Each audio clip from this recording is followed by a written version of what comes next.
Good evening and welcome to another episode of Unstoppable Overcomers. I'm your host, Dorothy O'Dell, for this evening.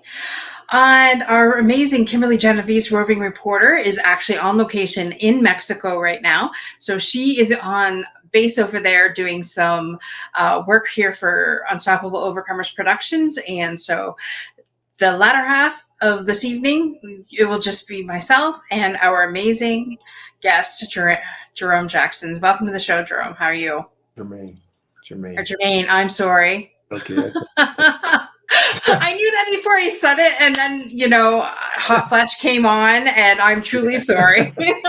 that's okay. So, Jermaine, tell us a little bit about yourself, what you do, and a little bit about your overcoming story. Oh well, what I do is someone asked me the other day, they say, what do you classify yourself as? And I said, honestly, I don't know. I can't define myself as one thing. I know I'm a coach. So, and as far as coaching and as far as helping people with their health and transformations, helping people within the classroom and teaching, helping people with whether it's sports or academics, helping people in entrepreneurship. So I believe that just overall, I'm just a coach by nature, and I enjoy making people better. So that's my thing. Right.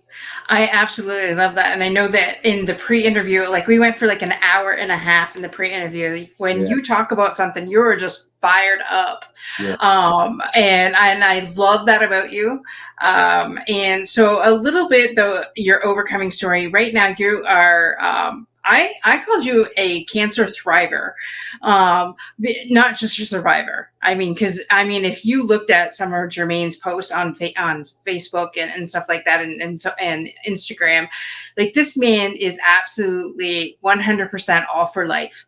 And I don't know if y'all know my backstory, where my dad passing away with cancer a year and a half ago, and so I was there firsthand on the first chemo treatments and that, and when you go through that for the very first time, it's shocking, to see some of our loved ones getting treatments. And so, Jermaine, I just want to, if you could tell us a little bit about your cancer journey, where it started, where you're at right now. And then I know that we definitely got to talk about your Transformation King. But first, we'll start with your cancer story. Well, first of all, it was it was back in 2020, around I would say April or so, and I was starting to feel a little discomfort. I've had lower back, my shoulder, and then it progressed within a couple months to excruciating pain. So around July, it was I think it was July 1st actually. I went to the clinic, and I was telling myself, my heart is feeling strange, having a lot of pain, and this is through the COVID time. And so they recommended me to go to the hospital's emergency. So, anyways, I go to the emergency. Uh, they take me in, they do blood work. They come back maybe 5 minutes later. They said, "Do you have some sort of blood disease?" I said, "I don't, not that I know of." And then they said that well, your hemoglobin is at 60 something, which is half what it's supposed to be. And that's why I was feeling so fatigued over the previous 2 weeks.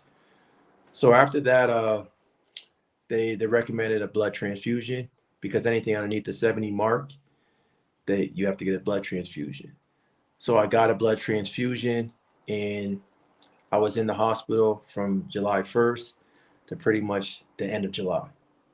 Like it happened that quickly.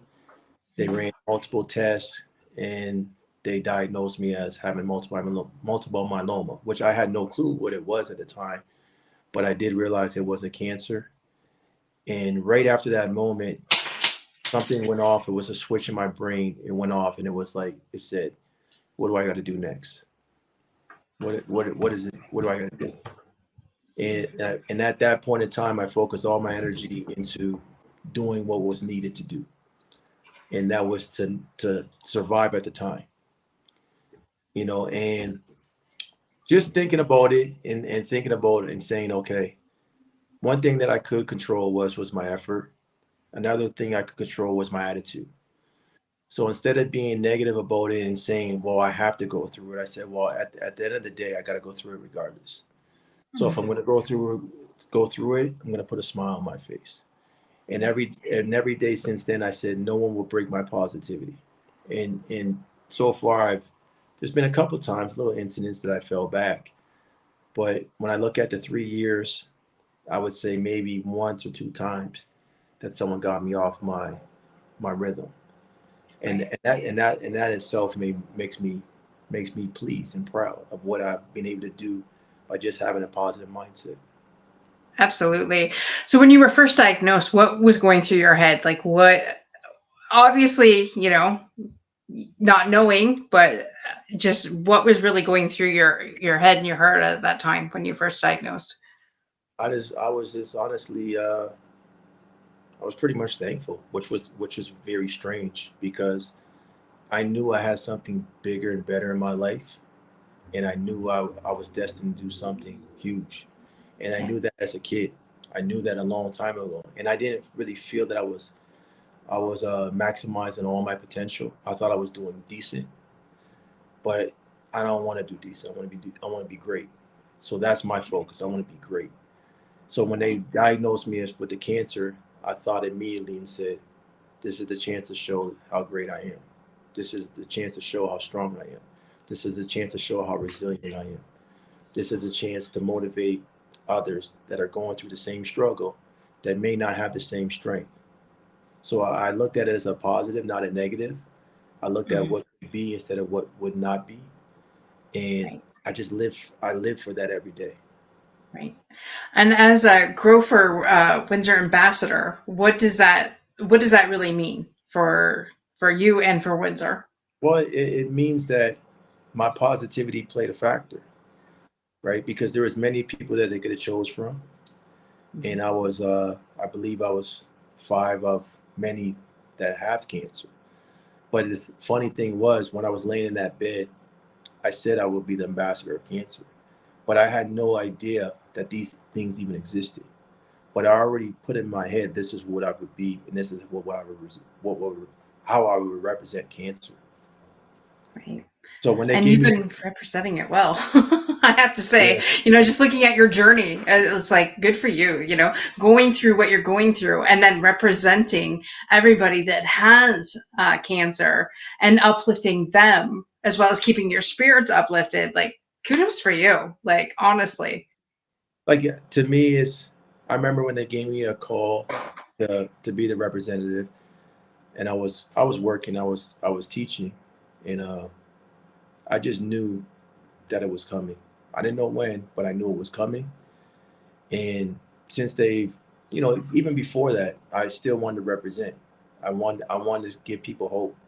I wanted to show them what you can do with cancer, not what you cannot do. So every day is a motivational factor for me to keep pushing myself, because I know there's someone watching, and there's always someone watching. So can I be who I say I am? Can I be better each and every day?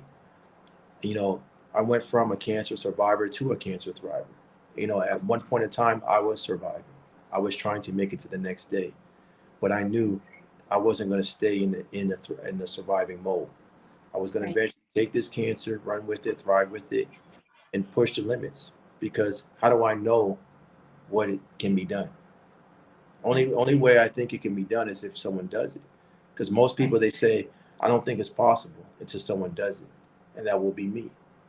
So Absolutely. when the doctor speaks, I speak with confidence. I speak with reassurance because I know it's going to happen. And they can't tell me something that's not because I know it's going to happen. Right. And I just want to go to the comments for one quick minute, and then I just want to say something to that. Good evening, Inger, and thank you for joining us, as well as Vanessa. Yes, she's in, I believe, in Cancun, and she'll be there till Wednesday. So thanks for joining us, Vanessa. Can't Wow, cancer thriver. I love that. I remember walking with her 80-year-old mother through her breast cancer diagnosis through treatment. Stressful season. It can be. for sure. I'm paging Tim because Tim has a cancer show called Perspectives on Cancer. So, and Vanessa says, way to overcome for sure. And Inger says, that's awesome, Jermaine. Thank you for what you do for others. Now, you said something before I broke to that where, if the doctors say one thing, you're going to go to the next. And I've seen some posts with you on Facebook where your numbers, you said at the beginning, were tanked. Now, I mean, you get blood tests that come back that are perfect, but yet you still say there's room for improvement. Tell us more about that.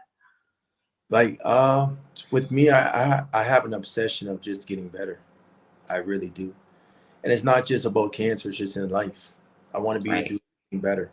And I know everything becomes with practice. And I'm never satisfied. So when they tell me your numbers are good, I said I want them great. If they say they're great, I want them elite. That's my mindset. So when I Right. do go and when I have the treatment, I get the blood work, I analyze the treatment. I analyze my numbers. I say it's almost like a game to me. And every time I get the blood work is my game. But what do I do when I'm not at the game? How do I practice? How do I maximize my nutrition? How do I maximize my recovery? How do I maximize everything that's going to take to actually win? Like Right. I won't leave one stone unturned because I know I'm so dedicated to this cause that I'll do whatever it takes to get the win. Right. And so, I mean, obviously that is great, and that's not the mindset of everybody. So, where do you think that mindset came from? Did you have that at a very early age? Is that something that you grew up with, or is that something that Uh, was self-taught? I think I was early age. I was a very competitive kid. I didn't like to lose, and I liked to be the best. Going through different tragedies myself. You know, I lost my sister when I was 18 years old. She was 14 years old. She drowned. I lost my father when I was 19 years old, which was the next year. Um, I lost my mother when it was 2010 on Christmas. And all these things happened unexpectedly, and these things prepared me for the battle I was going to undertake. You Right. know, if I didn't go through these things, I want to think that I could overcome this. But I went through so many things in my life that I won't let anybody stop me. There's no way. Like I will fight literally to the end, and then if there's an end, I'll fight more. So that's Right. that's that's my mindset, and my mindset comes from family and friends who's put this into me. Right, my family believed in me. My family knows I'm a fighter. So only Right. thing I'm doing is living up to who I really am. Right. First of all, so sorry for your losses. I mean, I know that after losing my father, even, I mean, that it was devastating, but you keep going, right? That's what, to Mhm. me, watching him die was like, okay, so that's the torch that now we have to carry, right? Yeah, And sure. that's just my perspective of it.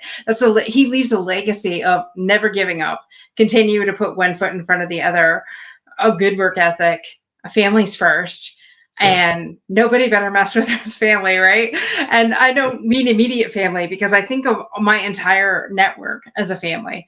I will go to bat for any brother or sister. I don't care if they're blood related, right? Because that's just who I am, and Mhm. that's why I gave this platform for people like yourself and for our veterans and for I always think of like the underdog. I always have gone for the underdog, and I'm like, you know what, I will pick them every time because I believe in them. I believe if you give somebody even a little spark of hope, that little spark could mean the world for them, a change Sure. of life and death for some people. For sure. And I love how you said that, just never give up, keep putting one foot in front of the other. You have a lot to live for, Jermaine. I if you don't follow Jermaine on social media, definitely go to his Instagram, or even I follow you on Facebook. I'm not much of an Instagram person, sorry. But you really got to check out his story. And I put a link up here that gives some of Jermaine's story. So if you want to go to that link, it tells a little bit about his cancer journey, but it also tells about, who Jermaine is as a person and who you help. So I again, and Inger says, so sorry. And Derek Bowles, another unstoppable person here. Blessings to you. And Vanessa has agreed. My mom decided to go back to her hometown in Germany for treatment, even though diagnosed in US. She wanted to walk daily to doctor's appointments and to hospital for radiation so that she could stay active. In the US, you have to drive to busy freeways everywhere and have a mindset to stay active to help recover quicker. After lobotomy and radiation, she is an inspiration to her. Absolutely. Something she said there, I just want to, being active, do you find that really helps you? Because I know when my dad was active, like we made sure he kept on being active right, almost right to the end. And I think that's what prolonged his life, being active. Sure. So definitely, you say that Oh, something you agree with. I definitely, that's a big thing to me. Um, I did listen to a doctor's advice for a minute because what my cancer is, it kind of affects the bones, and the bones become weakened, and you might have a fracture. And I tried that for a few months, and that didn't work for me, right? And it didn't work, and I said, you know what, I'm going back to the gym. I'm going to do what I do. And since then, my mental health has improved dramatically. My energy levels have improved dramatically, and I don't blame them. I don't blame them for not wanting me to go because you don't know what someone's going to do in the gym. They might go. They might just get stupid in there and they get hurt, Right. right? So I understood that, but my whole thing is activity. I've been active all my life. I take that away from me, then there's not much I can do. I'm not going to sit on the couch. I'm going to go to the gym like I do every day. I spend my time in the gym. I put my time in. I go into saunas. I do cold and hot treatments. I have a lot of things that I've been experimenting with because I truly believe my cancer is going to be curable, and no one can tell me any different. I love that. I love that because they are telling you it's incurable, but I totally 100% believe it. I think with cancer and with most autoimmune diseases, if the mindset is half the battle. Yep, My aunt lived 2 years past past the time that they said that they gave her. So I truly believe that if you, that positive mindset and, keeping active and keeping everything going, I truly believe that that is, like you said, half the battle right there. yep, So kudos for you for acknowledging that and taking that on. for sure. Because I look at it right now as my motivation is how much can I do after being diagnosed with cancer? Can I outdo the first? So when I look at everything in sports, when you look at Kobe Bryant when he wore 8 and 24, so eight Right. he did something special, and then 24 he did something special. My method is I'm going to do something truly inspirational after being diagnosed with cancer. I'm going to do more.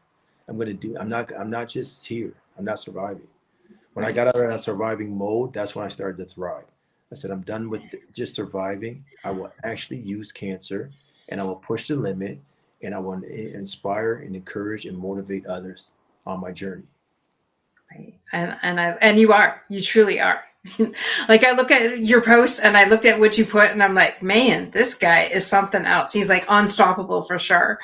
And so, and I seen your post the other day about your daughter, wanting to be a teacher because that, you're a teacher and a coach by trade and, not only well, business is a professional life too, but I mean, a teacher first and then a coach. Um, so tell us a little bit about the Transformation King, because I know that that's one of the original posts that I had seen from you was about the Transformation King and the coaching that you do. Well, the transformation came from me studying blood work. I studied so much blood work through my cancer journey. I've spoke to so many people, naturopaths. I spoke to oncologists, and it started with something just trying to help people get healthy. And as they became healthy, they started to lose weight. And what I loved about it was that I can encourage them. I can show them something that they've been struggling with all their life and help them break through that obstacle, whether it's going over it, under it, around it. We're not going to stop. We're going to get what we need. And I love it actually energized me. It makes me want to work harder because I see how they're taking to it, how they're feeling, how it's changing their life and how it's changed everybody's life. So everything that I'm doing right now is about inspiration. It's never about money. I don't care about that. I'm going to get money because when you're good at what you do, you're good at what you do.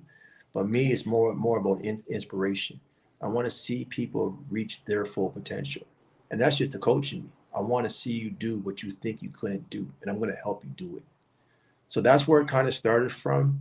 And then I say, I'm just the king of transformations because I have so many. So, I love that. And yes, you and your partner have put quite a team together, and has truly transformed a lot of people, and I think you wanted like was it £1 million gone within the next couple of years or something like yeah, that? right. Because I don't think anything's impossible, right? We're on our Right. way, you know, we're on our way to, I want to break every record, you know, and it's the same thing I thought about when I was in the hospital when I was getting treatment and they had the wall and they had how many laps you did.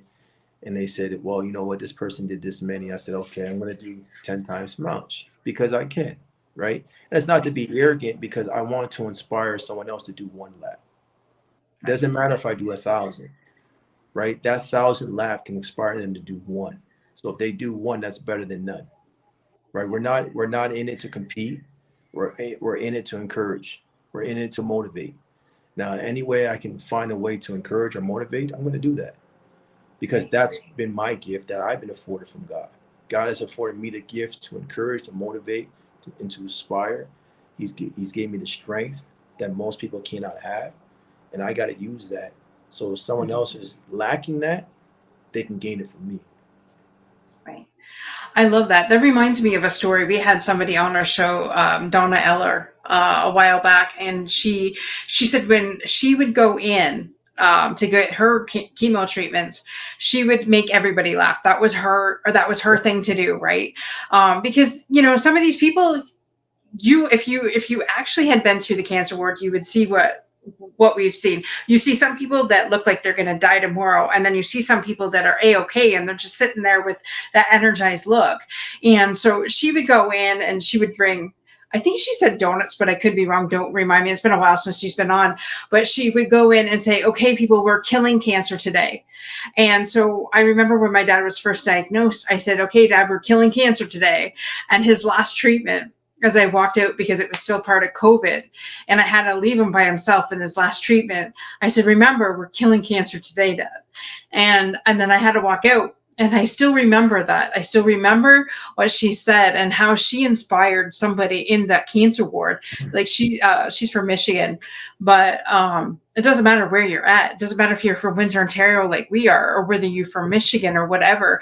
Just take one small thing that you can and give somebody hope with it, and which For is what sure. you're doing and inspiring everybody.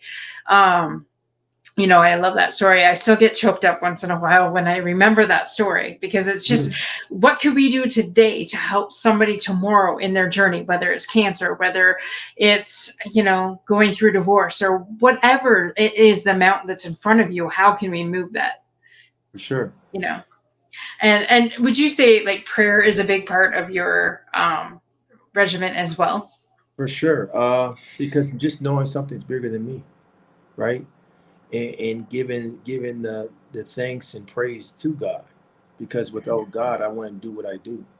This is not me. I told people when I first started, this is not me. This is God working within me. And Yeah. God works with me now. And God knows if God's working with me, I can do anything. Yeah. Anything is possible, right? Yeah. Through his strength. That's where I gain mine. So anything is possible. I'm not worried about anything. Right. Absolutely. I love that. And I do believe that. I mean, I think we all go through something for a reason. And I believe that my watching my dad's journey and being part of that journey was to help other people that, For sure. have gone through the same thing. I consider us cancer families. I don't know about you, but the first time we sat in that waiting room waiting for his oncologist, it was, and listening to some of the people's stories that they have gone through, it was just like we were all in it together and it was all part of something bigger than ourselves. But we made a lot of great relationships in those waiting rooms, waiting for my dad for his radiation or chemo. I mean, at the beginning he had to do both, but um, unless you go through it, I guess you really can't understand it. And I can't imagine you having to do your treatment as often as you have to do that. But you said you're grateful for it. So And for those of you that are listening right now and you're going through something and you're like, well, I don't know how I can be grateful for that.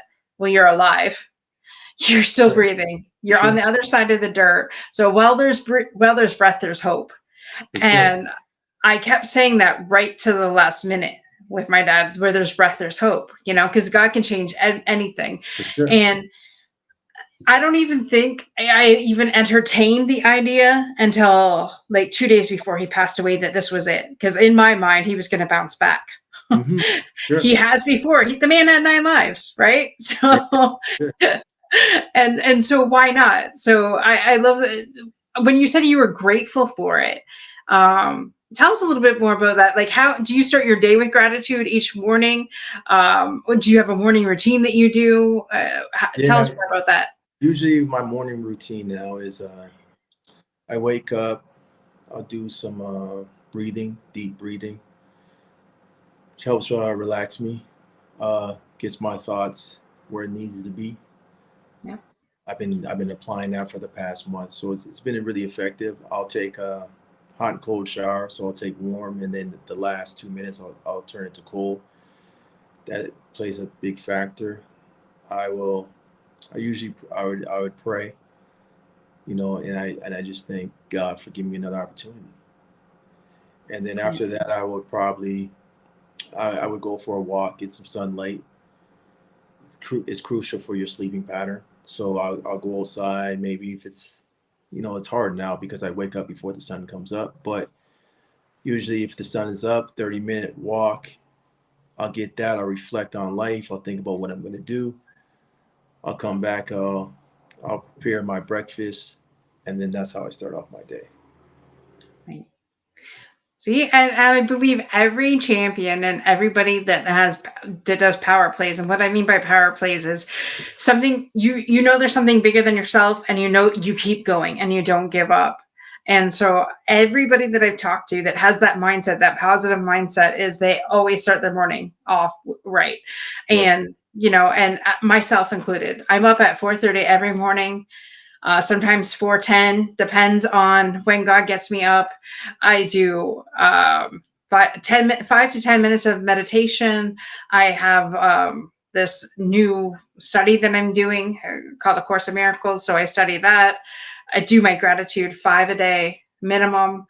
And just journal a little bit before I start, and then I do my workout before work. So, I think every person that's unstoppable has something that they do and keep it as a daily routine. Yes, because I Because I believe in my where I live at is my locker room, and outside my house is the court, the field, or whatever it is. So I right, must prepare myself, right? Because I know there's going to be certain things that may try to sidetrack me, but I'm already prepared, right? Preparation starts at home. Before you leave the house, you got to be prepared for life, and I'm already prepared. So whatever happens, I already know what's going to happen. right, right. We walk in victory every day. Yeah, yeah. I just want to say shout out here. Charles is joining us from Hong Kong. So wow, thank you, Charles, for joining us. Yeah, I love what you said. Walking in preparation. You already know what's going to happen if you arm yourself first before you even walk out that door to play on the court. That's when everything changes. And I love that you said that. Because if you think about it like this, why do athletes watch film? They watch film so they know what's going to happen. The more film they watch, the more prepared they are. So it's not nothing that really tricks them or catches them off guard because they've been watching so much film. So if I've been at home studying and preparing, when someone says something that's I don't find appropriate, it doesn't faze me because I prepared for it. So everything is preparation, preparing yourself to be the best you can be. And how do you do that? Well, it starts at home. Right. And I'm finding with this new study I'm doing, um, peace is the center and the foundation of everything. So even though there's chaos all around you, or could potentially be chaos all around you, if you set yourself up for the peace, and no matter what it comes at you, it's going to be hitting a roadblock, right? Because you stay in your peace no matter what. for sure.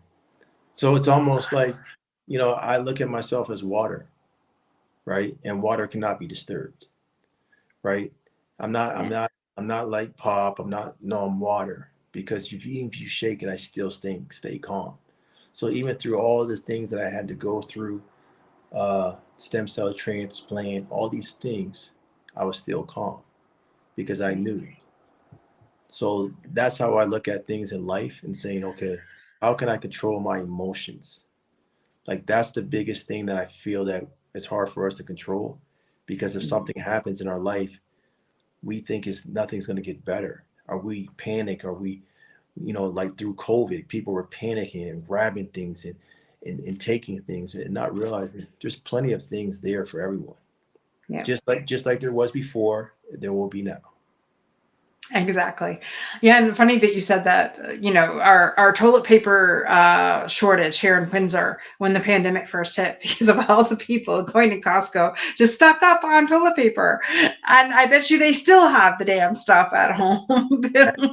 Right? Because when you panic, you make bad decisions. Just like if you're playing sports and say if you're Tom Brady, the reason why he looks like he's really a good athlete or a good quarterback because he's Yeah. calm in all situations. So when we Yes. speak about chaos, I tell people, I said, do you really have peace if the room dictates how you act? The room doesn't dictate how I act. The room could be full of chaos and I'll still be at peace because peace is within, not external. Yes. I love that you said that, and I will have to admit that's just something that I haven't mastered it yet, but it's something that I'm getting better at because I noticed, like, for instance, tonight, my husband likes to be funny and could go a little bit overboard. So, and I take it a little bit the other way. And Mhm. when I noticed that it was coming to that, I'm like, well, wait a minute. You're right. Never mind. I choose peace in this situation. I took it a different way than what you meant it. Truly sorry. And that's, training myself to get back to peace no matter what. And it takes something to do that because it's not our natural instinct to say, wait a minute, I choose to find peace in all this. That's not Yeah, our subconscious is saying, wait a minute, you're going to a different level. We want you to stay in your safe zone where we don't want to stay in that safe yeah, zone. And that's where you're constantly crashing. But it takes something to get to that level of for peace and, sure. and stay in it for For sure. sure. Because I look at even certain things when just embracing things, right? Embracing them what they are and what you can learn from them. So a lot of times I'm trying to break a lot of these myths of, when people say F cancer, why F cancer? Learn from cancer, right? Take everything that's a negative and turn it into a positive. That's what I train my mind to do in life. Everything is bad, but is it really bad? Can I make it good? Yeah. I might walk into a room and the room is full of chaos, but I'm going to change the room. And that's an opportunity for me to change the room. So everything is an Yes. opportunity. Every time, everything that you see, which is bad, you can Yeah. turn it around and make it good. Yeah. But it starts with the mind. Yeah.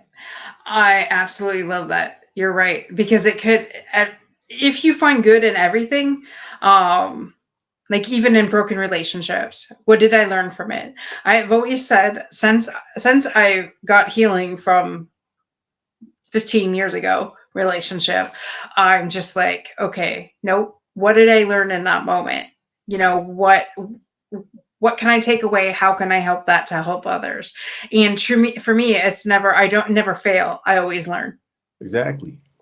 Yeah. When you have that mindset of, you know what? Yeah, I messed up yesterday, but guess what? I learned from it. Yeah.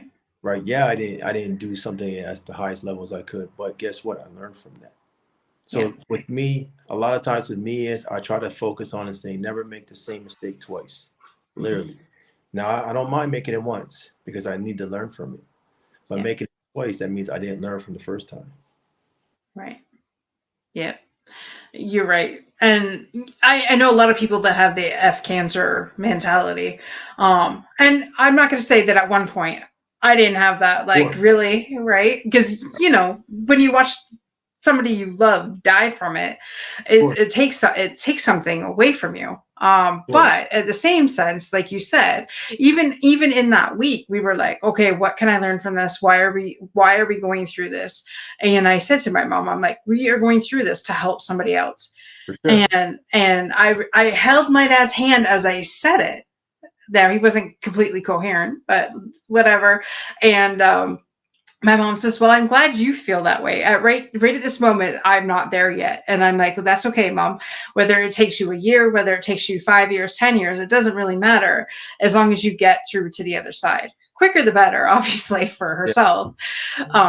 But as long as we improve ourselves daily, and this is another thing I have to ask you because since you're a coach and you are an athlete yourself, a lot of these people that say they measure themselves against somebody else, I say measure yourself as you were the day better than the day before. What is your thoughts on that?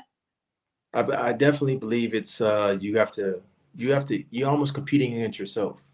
To compete against someone else, you don't know where they stand, right? So if you're competing against someone else because they're taller than you, you can't. You can only become better when you work on yourself. So as I work on myself, I don't think about the opposition. That's the good thing about it is when you play sports, you're always thinking about the opposition, which is the truth. You're always Mm-hmm. thinking, well, I gotta outdo this guy, I gotta beat this guy or whatever. But in life, say something like this has made me not want to compete. Like, but if I was on the court, I would be very competitive. I don't want to Mm-hmm. give you an advantage. I don't want to let you know what I'm doing, Yeah. right? But Yeah. this is a different fight. This is a fight for life. So all Yeah. these things don't matter to compete against someone else. It's to uplift someone else. Can you uplift the next person? Can you encourage the other person? And I've taken a lot of joy from that with being away from the sports because sports is always like, I'm better than him. That's how I get credit, Right. right? Right. I'm trying to beat him. This is a total different fight. I'm trying to inspire him. I'm trying to Right. encourage him. So my mindset is totally different than I would be when I was playing sports. Sports Right. is competitive. It is me against Mm-hmm. you. Like that's what it is. But it's a totally different fight. Right. And I totally get that. As somebody who's highly competitive, like I hate to lose. I'm not a bad loser. I will like internally, I'm like, oh shit. But yeah, I will like shake the other person's hand and walk away gracefully. But when you were talking about Tom Brady earlier, I was doing some research on him to find out what top performance athletes really do in their day. And his thing is he would also do like mind games, like to sharpen the mind. And I Sure, think a lot of us, especially through the pandemic, well, if you went through the pandemic and you didn't learn a new skill of some sort, that was on you, in my opinion. for sure, A for lot of sure, people saw it as, oh, woe is me, oh, I'm losing this. But no, I mean, through the pandemic, and not only did I become a two-time author, I also started two shows. for sure, So it's all in who you want to be, and so sharpening that mind and learning new things is constantly what we should be doing, you for know. sure. Because it's just everything's about perspective. Like Yeah. you can make yourself happy or sad in the same minute, right? Yeah. If you Yep. think you're sad, you are sad. If you think you're happy, you're happy. But what Yeah. has changed? Perspective. You know, your Yeah. perspective is everything. So if I'm doing whatever I'm doing, I'm not thinking about, well, the treatment's coming up. I'm thinking about, man, how good am I going to be? That's Mm-hmm. exciting, right? Yeah. You want to have something to live for, Yeah. right? Absolutely. As you're doing things, you're not thinking about when expiration date is. You're thinking about what I can do today and being excited about today. Yes, absolutely. Vanessa has some feedback here. She says it's not failure, it's feedback. Absolutely. Absolutely. And, as somebody who I will admit at times didn't like getting feedback, but then I realized, wait, I can learn from that, For and sure, there's constructive criticism and then there's criticism, right? There's those people that no matter what you do, it's never going to be good enough. But as long as you find somebody that is constructive in it, and that wants to move you forward, not push you back. I believe, we have to discern that ourselves, right? Like, obviously, because there are negative Nellies out there. Oh, 100%. Right. So use that feedback to go forward, But right? I, And I be looked at positive.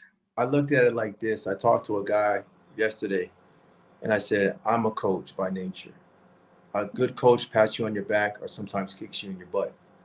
Yeah. If you think about it like this, a pat or a kick in the butt is still moving you forward. Yeah. So that's what you should be focusing on. It doesn't matter how you get forward, as long as you're moving forward. Whether it's someone forcing you, now if they're pushing you from the front, well, they're pushing you back. But if Right. they're behind you, they're pushing you forward. Right. Right. I love that. I love that analogy. So what's new with you, Jermaine? Because I know you got a lot of new stuff going on. So what is new, or can you share that yet?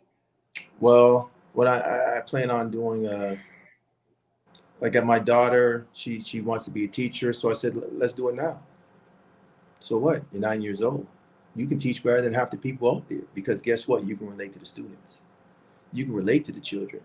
So I plan on probably having a children's podcast with her.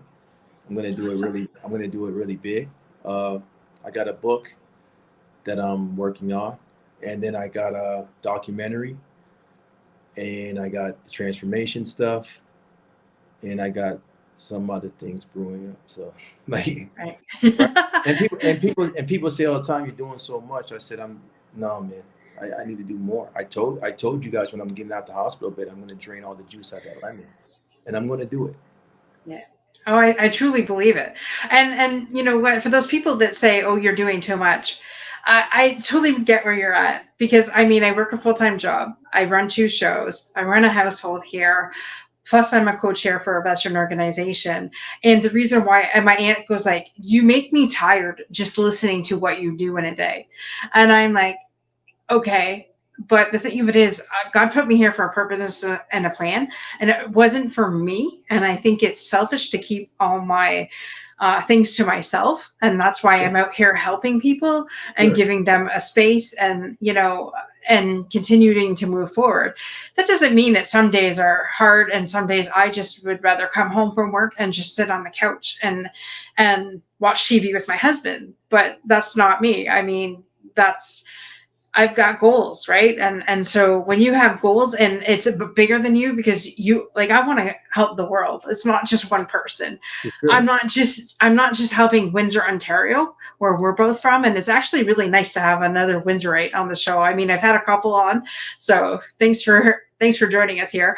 So it's actually nice to have somebody in our hometown. But this is world like I'm trying to globally change the world, not just keep it in our Exactly. hometown here. Exactly. And the thing is, it's different when I tell people I enjoy everything I do. So it's not even work to me. Right. Yep. So if they say, well, yeah, you want to go on this pod, yeah, for sure. Why not? I enjoy talking. I enjoy being on something to help someone to be inspired. So it's not to me, it's not work. If I'm helping someone transformation, it's not work. I love doing it. If I'm doing a book, I love that. So Right. I believe when you're doing things that you love to do, it's not work. And I can do it all day because I enjoy it. And Right. and people ask me all the time, well, what do you do for fun? I said, what I'm doing. That's what I do for fun. That's Yeah. enjoying. Like, Yeah. And some people don't get that. And there is, if you're enjoying it, it's not work. But then on the other hand of the spectrum, I will freely admit I was a recovering workaholic where I did work to avoid. yeah, My home life wasn't great back yeah, then, so I did the work and stayed away from the home, and I have identified that and realized, wait, no, this is something different. And I would not have started this without my husband's not approval, but like backing, saying, "Hey, yeah, I for sure, believe in you." Right? for sure. I don't think he thought it would get as big as it's getting, but because now we're on Roku. For those of you that don't know, this episode will be aired on Roku within the next couple weeks as well. So there are several episodes up there already. So it's a global thing that we're doing here. So Jermaine, it's not just Windsor that we're targeting, right? When we're having this conversation. This is global, like Yeah, worldwide. for sure. Yeah, for sure. So with that being said, your transformation program, where can people reach get information about that? And if you want to talk a little bit more about that before we Well, go to the next segment. they can get the information from whether it's Instagram, and my Instagram is transformation underscore king K1NG, or they can reach me on Facebook. Right now I'm currently constructing my website, so it's down. So I'll just keep it at those two things. Okay. And Perfect. the program consists of, it's a well put together program that I thought thoroughly about. Like me, I'm almost a perfectionist, so I go over and over it again. So it's based on people to get a strong foundation in nutrition at the beginning, because that's your staple. And I Right. believe that nutrition is the center point of everything, and exercise is just a supplement. Sometimes we put exercise in the core, in the middle, and they Mhm. put nutrition on the outside, and that's not the case. So a reason why a lot of people do receive great results is because it's nutrition based. It's 3 months for the first phase. Then we enter the phase two, when I incorporate some weight training, and I manipulate the diet somewhat. So I thought about the program, and I wanted it to be simplified. And the reason why it's simplified, because why do I want to stress the people by thinking I'm so intelligent? I know what I know, and I want them to have 4 to 5 goals, simple goals that they can reach daily, and it's attainable. Right. And that way, we rule out the possibility of failure. So it's like, if you reach these goals, this is what you're going to probably get to, because I know everything's a process. Right. And I love that you said that, because a lot of us try to do, see like losing 100 pounds, and sometimes that can be like, oh shit, that's unobtainable. But Yes, if you break it down, like you said, and work with small manageable sections, then it is doable. for sure. Because I told a guy yesterday I was at the gym with, I said, you can't eat a whole meal with one bite. So Yeah. it takes multiple bites. It takes multiple bites to consume that meal. So don't Right. think that you can do anything in one day, because it's not going to happen. You're going to set yourself up for failure. Take one bite at a time, one step at a time, like one brick at a time. If you do these small things, you're going to get to your destination. And it Mhm. may take you longer, but guess how much you're going to learn on that journey? Because it is a journey. Right. Absolutely. Absolutely. I love that. And for those of you that didn't get that information, it is in the show notes. So don't worry. Just go back to the show notes. It's all there where you can get a hold of Jermaine. And so normally we would do the fundamental section with Kimberly, but I'm going to do a little bit with you right here, right now. Um, so I I love what you're doing. I obviously, because you're here, and I've been watching what you've been doing and things like that, and just really following your transformation. And so if you could leave this world with leaving the legacy, what three things would you want people to know before you left? That life is a journey, that to never give up, and well, to be optimistic. And when you're optimistic, is going to change a lot of rooms, right? Yeah. And I just think of those things and saying, okay, don't give up. That means, even when it looks impossible, it is possible. Keeping it optimistic, being optimistic is, wherever you go into a room and you're optimistic, you'll change it for sure, right? So those are the three things that I would say. Okay, take those and take a hold of those, because if you have those three things, I don't think you can ever fail. Right. Absolutely. I love all of that. And if you're not optimistic and you're pessimistic, that just leaves you for like a dark time. So let's just I love what you said. Keep positive. I mean, if somebody who is going through what you're going through and can keep a positive mindset and be grateful for that they're going through it, there should be no reason why anybody in the world, you know, Yeah, uh, could have those, keep consistent in those dark thoughts is what I'm saying. I mean, we all have our moments. I'm sure you've had them where you're like, For oh sure. shit, right? But it's and I think it's how far we stay in those moments. Hmm. If we push back though and say, okay, nope, I'll let myself have a 10-minute pity party and then I'm out the pity train. Because uh, I look at it like this. A boxer might have a bad round, but he goes back to his corner. He goes back to his yeah, corner. Why? To regroup. A yeah, boxer might get hit and get knocked down. That's why they give him an 8 count.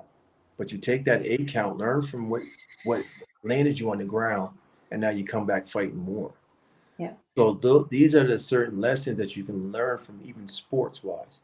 You know, sports Mhm. is a metaphor for life. You know, Yes. it's overcoming. It's overcoming obstacles. So if we keep that in our mindset and say, okay, yeah, it's bad, but guess what? It's going to be good. What kind of Mhm. story is it going to be when it is good, where it turns around? That's Yeah. where overcoming opposite, overcomer, that's where it comes from. It means you had to overcome something. Yeah. So people want to be classified as an overcomer, but they don't want to go through something that they have to overcome. Abs- it's funny because I was thinking of that today because we all want life to go up, right? And just have a smooth, but life is like this, Yeah. up and down, all the way around. You could go through like the roller coaster of life. And with the storm that we've had the last, since last Wednesday, and we're in the middle of it again today. There's been some challenges, and I'm like, I can sit here and I can say, woe was me, or I can just be thankful that, wait, we still have the house. The backyard is trashed, but we'll get to it. There is a tree limb that still has to be removed from the hydro wire. We can't get insurance over here until the tree limb is removed. But in and for one brief moment, I was just like, man, this sucks. But then I'm like, okay, well, what lesson am I learning? And it's keep on going for the next thing. Yes, I'm in a season where not everything's going my way, but there are tons of times in seasons that I go through where life is great. And like we just got back from Arizona, and we met up with, when you're talking about sports, we met up with some NFL players, retired NFL players. So, and just being unstoppable is what these guys are about. So you can't surround yourself with those type of people and come back and be, um, Sure. have that mindset. So, and well, I don't know how much is put up on the news about how what Tom went through with the divorce and stuff, and that's really none of my business. And I wish people would just stay out of their personal lives.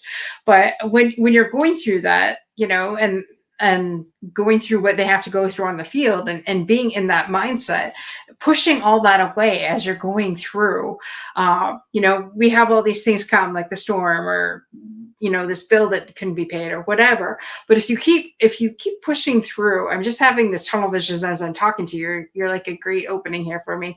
Walking, going through this tunnel, and all the chaos is around you. But if you stay laser focused and you go through it, anything's possible. And the thing is, even if I'm going to add on to the tunnel, you got to think when you're in the middle of the tunnel, it's darkness. You don't see the light. But what Mm-hmm. can you see is the next step. And Yeah, then what can you see again? The next step. So yeah, all you have to do is see the step in front of you. And then eventually you're going to see the light at the end of the tunnel. But if we stop in the middle, can you see the end of the tunnel? You won't reach the end of the tunnel. no, And that's one thing I do know from all the things that I went through. Yeah, I went through some things that were very rough, and I don't want anybody to feel sorry for me because no, that's not what I'm about. And when I went through them, I said, okay, one step at a time, one step at a time. I'm going to get to the destination because it's not going to be dark forever. yeah, Just like it's not going to rain forever.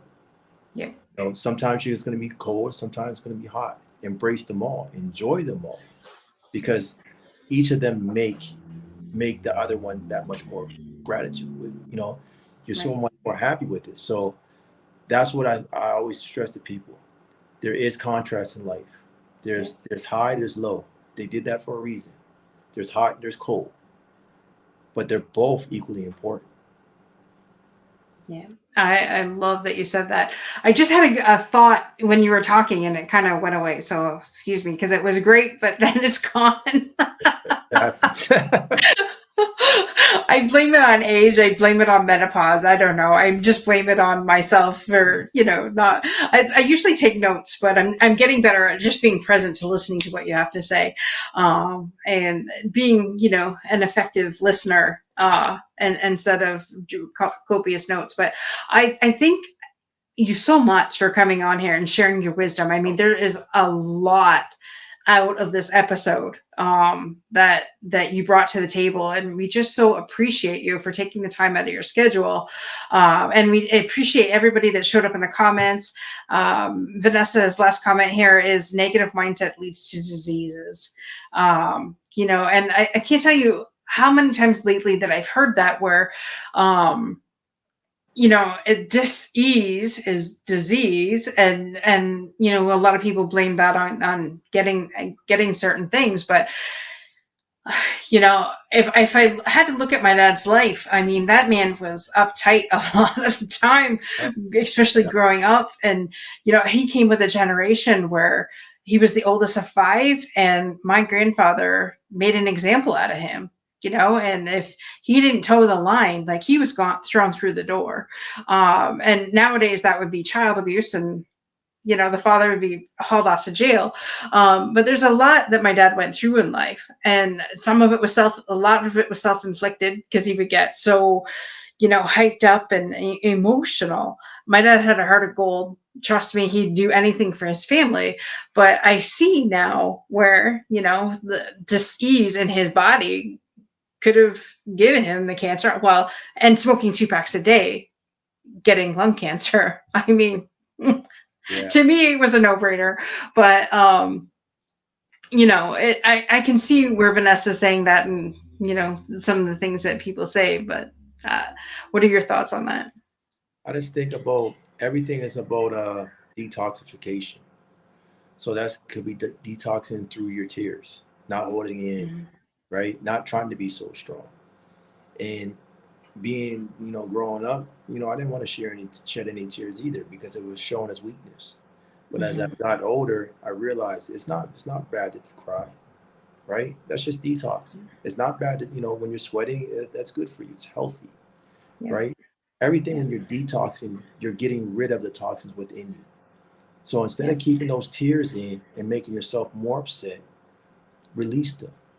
So right now I tell people, I said, sometimes I do cry. I'm not ashamed. I don't care. And I'll cry by myself, and I might cry for 5, 10 minutes, or I might cry for 30 minutes. I'll cry as long as I need to cry to detoxify myself. Because if we realize when we do cry, we feel better afterwards, because we Mhm. release something. So, but I'm not telling people to cry and stay there. I'm not going to Right. cry and lay on the ground forever. I'm going to Right. cry, wipe my tears, and I'm going to come back. I'm going to fight even harder. That's my Right. that's my motto. I'm right there with you. I totally can appreciate that. I had a vulnerable day last week, and I didn't realize that I was associating being vulnerable with being weak, and not for anybody else, but for myself. Hmm. I am my worst, biggest critic. Trust me. I have critics out there. There's lots of people that like to say stuff about me, but there's nothing you could say worse than what I would have said about myself prior to all this, detoxification and stuff that I've been going through the last year. And so it came to me because I've been asking God, show me where I need to remove the blocks in my life. And I honestly, for 80% of a day, I was like in some form of crying, and I'm like, what the heck is going on? And so I'm talking to my mentors, I'm talking to my coaches, and I'm like, what is going on? They go, it's release, allow it. It doesn't mean you're weak. It just means, like you said, you're detoxifying your body. For years, I refused to allow, that emotion to come through. And when you've been emotionally held up for so long, the dam's gonna break. That So blockages, right? So everything, I yeah, believe, is a system, and if it's blocked, it can't function at the highest level. So if you need to cry, cry, because that might be something that's a roadblock for you. And as you let it go and you release it, you'll feel so much better. So that's one thing that I've learned, even as being a male in some, and being in sports. That's not what we do. That's not looked at favorably. Crying, it's like, what are you doing? So, but as I've got older, I said it's necessary. It's it's it's Yes. it's necessary for me to heal. It's necessary for me to become better, and it's Mhm. necessary for my health. My health is important. So Right. releasing it doesn't show that you're weak. Yes. Doesn't that's not you're not weak because you cry. You're weak when sometimes when you don't cry. That's the myth. When you cry, you're weak. No, we're not going to stay there. We're not going to lay on the ground. We're not going to mope all day. We'll release it and then we'll come back and we'll be better. Absolutely. I'm glad you brought up the men's vulnerability part because just a minute here because I don't want to take up too much of your time. We're past the hour. Um, we had a male coach in here, an empowerment males men empowerment coach a couple weeks ago, or a month ago actually, and he brought up the subject of men's vulnerability, and I know that certain men, especially that I'm related to, do not like it when you show vulnerability and refuse to show it themselves. And I want men to know that it is okay, like you said, to cry and to release those emotions. um, and it doesn't make them less than, it doesn't make them weak. And I'm on a new campaign. My new campaign this year is to help men get past that and to really help them with that. I mean, yourself, you might be part of our roundtable, but I'm also working with Derek Bowles as well, out of Utah. That I met him in Arizona, and we did an interview with Trent Clark, and after the interview, he spoke about that, and I'm like, well, why didn't you say that on the interview?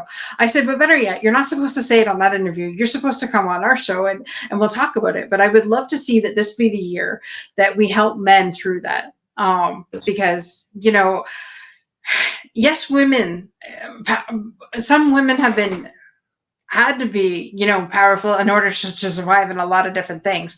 And I think being in that position has somehow emasculated men Yes. in some way. And so we need to get back to, giving our men back that power, or helping them through it anyways. Right. I don't know if I'm saying it right, but I really want this year to really be helping the male. So maybe you'll come back, and maybe I'll have you and a couple Oh, other men on a forum type for thing, sure. and maybe we could, empower more men. Because I know, I got married late in life and got through a lot of crap, and I'm very independent. And I know that sometimes that's not always great when you become married. So in no way, shape, or form would I ever intentionally hurt my husband. But I'm realizing now through the process that I'm going through, and bettering myself daily, that wait a minute, this isn't always great. And we want to empower our men as well, and get them the help they need to be the head of the household. And one last thing, when I was going through the stem cell transplant, the nurse came to me and she said most men do worse with this than women. And the reason being is because a lot of men can't let go, right? They're so used to being power empowered, Right. right? They're used to controlling everything. And now that they can't control the situation, they don't know what to Right. do. So Right. like you've handled it really well, but I let my faith guide me, right? I Mm-hmm. just said, you know what, God, it's in your hands, right? I'm just here, right? I can't control the situation. I can't control anything. Right. I let it be. So sometimes as men, we got to realize you don't have to control every situation. I understand that we're supposed to be built up to be this powerful being and that we feel no emotions and we know all the answers. But it's okay if you don't know the answers. It's Mm-hmm. okay if you're sad, right? It doesn't make you less of, right? It just makes you think, okay, you know what? Maybe there's a man just like me out there as well. And there's a lot out there that feel confused and lost and hurt and pain. Don't think that you got to live up to the expectations of the public because we're all hurting. Just because you see a person who acts like a superhuman doesn't mean they are one. That Yeah. just means they're acting super right now. Right. I love that, and thank you for sharing that. because men do need to hear that. And I'm not kidding when I say that I would like to invite you back, and we'll do a round robin forum type thing. On men's vulnerability, and that just came to me, so thank you, because I see it's more and more of an issue, and I'm hearing it from more and more men, and we really need to, help. Yes, it's great, and yes, nowadays both partners have to work. I grew up where my grandmother said you got to take care of your man, and she didn't have to work, where now that it takes two incomes to make a living, to provide for the family. I still come home, cook, clean, and all that stuff. And I know I'm not the, the minority, not the majority, that still does that. Um, and growing up with a father that did everything, cook, clean, something wrong with the car, he'd fix it. And that's what I was used to, the old school. But, we need to give each other grace. My husband's not great in one area, but he excels in another. And I think as Exactly. women, we need to appreciate that with our men, and instead of making them wrong for it, praise them in the areas that they do well. Yeah, for sure. And I really believe that accentuate people what they do well. Mm-hmm. I've learned that with coaching and saying, you know what, I know, yeah, you struggle with that, but don't focus on that. Focus on what you do well and keep Right. doing it because it feels a lot better. Our words are very powerful, and I really mind them more carefully now than I did Mm-hmm. previously because maybe I might have said something that might have been offensive, right? And Right. this and that was a part of my learning journey. That was part of my learning process. But now I'm saying, okay, man, you look good, man. Keep going, keep pushing. You're doing great. Those things do help. They help people. And when your mindset is of inspiring, that's my first focus when I leave the house. How am I inspiring if I'm saying negativity? Right. I can't. Mm-hmm. Wow. That's powerful in itself. Like, we could go on for another hour on that, but I don't want to take up any more of your time. I do appreciate you. Like I said, I thank our guests for joining us, and I thank you so much, Jermaine, for coming on, sharing your story. And we'll have to have you back, and we'll do more of a men's empowerment episode. Sorry, to help our men get the help that they need, and to just identify that they don't have to do it all. Exactly. Yeah, it's been a pleasure. Absolutely. All right, guys, be unstoppable in all that you do. Same time, same channel next week. Next week, we have Toby Christensen, who is, he works with music with people that we go into hospitals, sick kids hospitals back before COVID, and have the kids write their own song. And then he would produce it. So definitely stay tuned for next week. And thank you so much, Jermaine, for joining us, and be unstoppable in all that you do. Thank Bye you. for now. See ya.